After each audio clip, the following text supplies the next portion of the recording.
एहतशाम साहब, एक तो ख़बर इस हवाले से कि पाकिस्तान मुज़ाकरात का हिस्सा है, इस साइड से ऐसी क्या कोशिशें या एफ़र्ट्स की जाएंगी मज़ीद ताकि जंग का माहौल ना बने?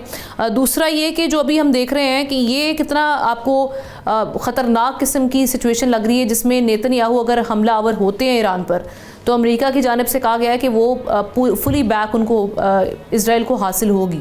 क्या बेसिकली ये क्या मैसेजिंग है?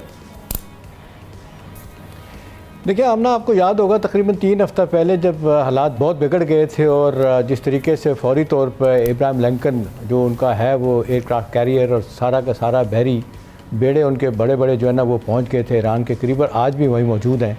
उस वक्त लग रहा था कि आज और कल में ये हमला हो जाएगा, लेकिन नहीं हुआ।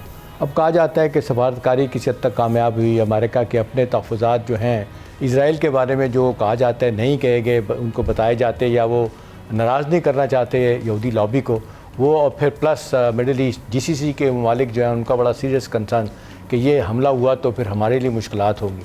तो उस पैराए में देखा जाए बैकग्राउंड में तो इस मसले को रोक दिया गया, यानी हमला नहीं किया गया। लेकिन हमने अच्छा एक इसमें से पहलू ये निकला है कि अब जिस तरीके से पहला राउंड कहा जाता है कि बड़ी हद तक ओमान में मस्कत में जो है ना वो कामयाब रहा है बड़ी हद तक, और जिसको ओमान जो है ना वो मीडिएट कर रहा है। और यहाँ पे अब दूसरा राउंड शुरू हो रहा है इसमें जिनीवा में, वहाँ पे भी ओमान ही इसको सपोर्ट कर रहा है, मीडिएट कर रहा है। अब दो चीज़ें, एक तो आपने जिक्र किया जो जिस तरीके से प्रेसिडेंट ट्रंप का कहना है कि जिस वक्त ईरान डील चाहता है और उसकी तवक्को है कि वो कुछ बातें हमारी मान लेगा। दूसरी तरफ ईरानी फॉरेन मिनिस्ट्री का जो ये कहना है ना जी कि वो लफ्ज़ अगर मैं एग्जैक्ट यूज़ करूँ वो कहते हैं आमना, US position on nuclear issue has move towards a more reliable one, more realistic one. मतलब है कि अमेरिका को भी एहसास हो गया कि किस हद तक हम इनको मोड़ सकते हैं, किस हद तक इनको टेक ऑन कर सकते हैं। अब यही वजह है कि आप देख लें ईरान बड़ी हद तक एग्री कर गया है कि अगरचे उनका ज़्यादातर तो न्यूक्लियर प्रोग्राम तबाह किया उन्होंने और इस पर वो राज़ी हैं कि इनको ज़ीरो इन्वेस्टमेंट पे ले चले जाते हैं यूरेनियम को, लेकिन जो इख्तलाफात हैं वो यही बताए जा रहे हैं, सफारती ज़राए भी इसको बताते हैं कि वो ईरान का बैलिस्टिक मिज़ाइल वो स्टॉक पाइल जो आमना कहते हैं कि हज़ारों की तादाद में ईरान के पास। और पिछली दफ़ा भी आपने देखा कि जिस तरीके से तल अवीव और हिफा जैसे शहरों में भी वो पहुँच गए थे। अब उनको ईरान को लगता है इसराइल को कि अगर लड़ाई होती है तो ईरान के पास ये बहुत बड़ा हथियार होगा, एक ये कि वहाँ पे डायरेक्ट बैलिस्टिक मिज़ाइलों से हमला करे और दूसरा जो GCC ममालिक में अमेरिका के मिलिट्री बेसिस हैं उन पे हमला करे, जो एक दफ़ा कतर पे करके भी दिखाया उन्होंने।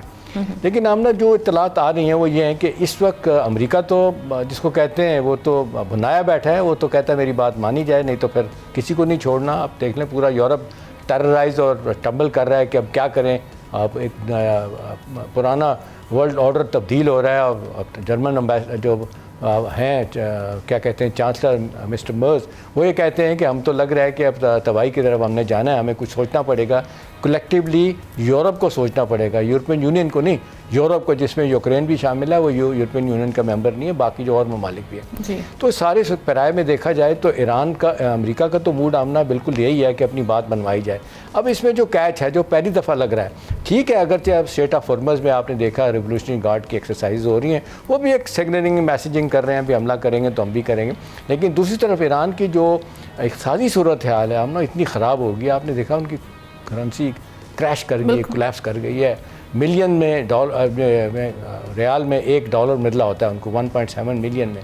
तो अब वो ये चाहते हैं, जो कुछ इत्तलात मेरी हैं वो ये हैं कि इस वक्त जो फ्रोज़न एसेट्स हैं वो 100 से 120 बिलियन डॉलर के ईरान के जो डॉलर्स हैं वो फ्रीज़ हुए हैं वेस्ट अमेरिका में। 2 बिलियन डॉलर हैं सिर्फ अमेरिका में, बाकी जनीवा में और ममालिक में उनके रखे हुए।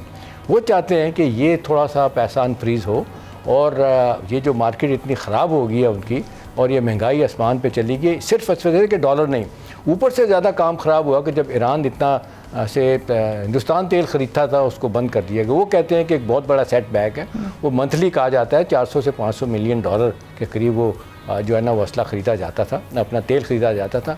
चाइना जो है ना वो भी रोक रोक के ले रहा है, इतना ज़्यादा नहीं ले रहा, और इसलिए तो ईरान की मजबूरियाँ हैं कि कोई ना कोई माहिदा इस हवाले से हो जाए। एक तो लड़ाई ना हो, लड़ाई का बड़ा पहले वो नुकसान हुआ, लेकिन अगर उनको मजबूर किया गया टोटली, एक बात तो वो कहते हैं ना, लेकिन अगर लड़ाई नहीं होती तो क्या इस चीज़ की गारंटी है कि इजराइल हमला आवर नहीं होता या वहाँ पे कुछ नोकझोंक करने की कोशिश नहीं करता ईरान के साथ? देखिए हम ना, एक तो अब्बास अरागची जो वज़ीर ख़ारजा, उन्होंने कहा कि ये टोटल सबमिशन की जो बात कर रहे हैं ना, वो हमारे लिए एक्सेप्टेबल नहीं होगी। ये भी एक अमेरिका को मैसेज है कि देखें इस हद तक हमारा बाजू मरोड़े हैं कि हम आपकी बात मानें, आउट ऑफ द वे जाके इसराइल की हमायत करने में इतने आगे ना जाएँ कि फिर हमारे लिए डू और डाई वाला सिलसिला शुरू हो जाए। और इसकी टाइमिंग आप ना देखें इतनी इंपॉर्टेंट है। एक तरफ ईरान के साथ मामलात बेहतर होने की बात हो रही है, दूसरी तरफ एक ब्लैंकेट कवर दे दिया गया। जिस तरीके से एनेक्सेशन शुरू हो गई है वेस्ट बैंक की बाकी जगहों पे, वो तो आपने देखे तबाही फेर दिया है। आप सीज़ फायर वायलेशन तो अपनी जगह पे हो रही हैं, और जो फ़लस्तीनी हैं उन बेचारों को कहा जा रहा है जो रहते हैं कि आप डॉक्यूमेंट लेके आएँ कि आपकी ज़मीन है, यानी उनकी ज़मीन है, उनके लिए कहते हैं आपके पास डॉक्यूमेंट ही नहीं। तो एक तरफ तो पूरा एक जिसको कहते हैं अमेरिका ने इजाज़त दी है कि जो मर्ज़ी मारा मारी करें और जगहों पे कब्ज़ा कर लें, और दूसरी तरफ ईरान वाला मामला भी है। तो मुझे लगता है कि एक मजबूरी तो आमना है, वो जो मार्को रूबियो ने बिटवीन द लाइन बात की है ना वहाँ पे हंगरी में, ये जो म्यूनिख सिक्योरिटी कॉन्फ्रेंस के बाद वहाँ पे गए हैं। यूरोप का वाहिद मुल्क है, यूरोपियन यूनियन का, जिससे अमेरिका के ताल्लुकात बहुत ज़बरदस्त हैं हंगरी के। तो वहाँ पे उन्होंने जो बातें की, उन्होंने कहा कि ये एक डिप्लोमेटिकली एक अच्छा एग्रीमेंट हासिल करने का एक सुनहरी मौका है। हम पूरी कोशिश करेंगे कि ये किसी तरीके से मसला हल हो जाए। देखिए हम ना, इसमें एक और इम्पॉर्टेंट बात भी है। अभी पीस बोर्ड की मीटिंग हो रही है, आपने देखा कि हमारे प्राइम मिनिस्टर और फील्ड मार्शल भी जा रहे हैं। मेरी इत्तला ये है कि वहाँ पे 1-on-1 मीटिंग प्रेसिडेंट ट्रंप से भी इन दोनों की होगी, जहाँ पे ईरानी इशू भी डिस्कस किया जाएगा। और ईरानी जो है ना, वो तवक्को कर रहे हैं कि पाकिस्तान उनको किसी तरह रेस्क्यू करेगा, और पाकिस्तान पे उनका एतमाद बहुत बढ़ गया है। जंग में आपने देखा पाकिस्तान ने जिस तरह उनका साथ दिया था, हमारी पार्लियामेंट ने इसराइल के ख़िलाफ़ करारदादें मंजूर की थी, तो बड़े शुक्रगुजार हैं। तो यहाँ एक उम्मीद की किरण पैदा हो रही है कि एक तरफ और मामलात भी डिस्कस होंगे प्रेसिडेंट ट्रंप से, फील्ड मार्शल के, शहबाज शरीफ साहब के, तो वहाँ पे ईरान का मामला भी आएगा। ज़्यादातर सफारती हल्के आमना इस वक्त ये कहते हैं कि उम्मीद है कि ये हमला टल जाएगा। और पहली दफ़ा जिस तरीके से पहली जंग में आपने देखा कि वो ईरान बिल्कुल तैयार ही नहीं था, अब कहा जा रहा है बहुत से हवालों से वो अब बातचीत के लिए रजामंद है। और आज की जो मुज़ाकरात है उसमें कोई ब्रेक थ्रू तो वही हुआ। अब ना इकोनॉमिक कंडीशन इतनी ख़राब हो गई है, सोवियत यूनियन आपने देखा इकोनॉमी की वजह से टूट गया, आज 16 मुल्क उसमें से निकले हुए हैं। वैसे तो मिलिट्री पावर उस वक्त भी था और आज भी है वो, लेकिन आपने देखा इक़्तिसादी हालत ठीक ना हो तो मिलिट्री पावर कुछ नहीं करती। ईरान का भी इस वक्त मसला ये है, और ये साजिश से किया गया, कैसे किया गया, उनके हालात ख़राब हुए, डेमोन्स्ट्रेशन हुई, ओवरऑल सिक्योरिटी सिचुएशन, एनवायरनमेंट इतना ख़राब हो गया, इतने लोग वहाँ पर मारे गए। 18,000 का फिगर आ रहा है कितने लोग मारे गए। अमरीकी मीडिया तो ये कहता है, ईरानी कहते हैं कि जी नहीं, 6 से 7 हज़ार लोग जो है ना उनकी शातें हुई, मारे गए थे। तो मेरा ख्याल है ये एक बड़ी डेलिकेट एक सिचुएशन है, बड़ा क्रिटिकल मोमेंट है इस वक्त। और प्रेसिडेंट ट्रंप की असल बात और आखिरी बात आमना यह है कि उनका मूड क्या कहता है, उस वक्त उनका मूड क्या होगा। देखिए वो सब लोग, उनकी पार्टी के लोग भी कहते हैं, रिपब्लिकन भी, डेमोक्रेट्स भी कहते हैं। कल हिलरी क्लिंटन ने बड़ी सख्त बातें की हैं, ओबामा ने उनके खिलाफ बातें की हैं कि हमारा पॉलिटिक्स का कल्चर ही बदल के रख दिया शख्स ने। उनके मूड की बात है कि उस वक्त क्या बात की जाए और मान जाए कि डन हो गया।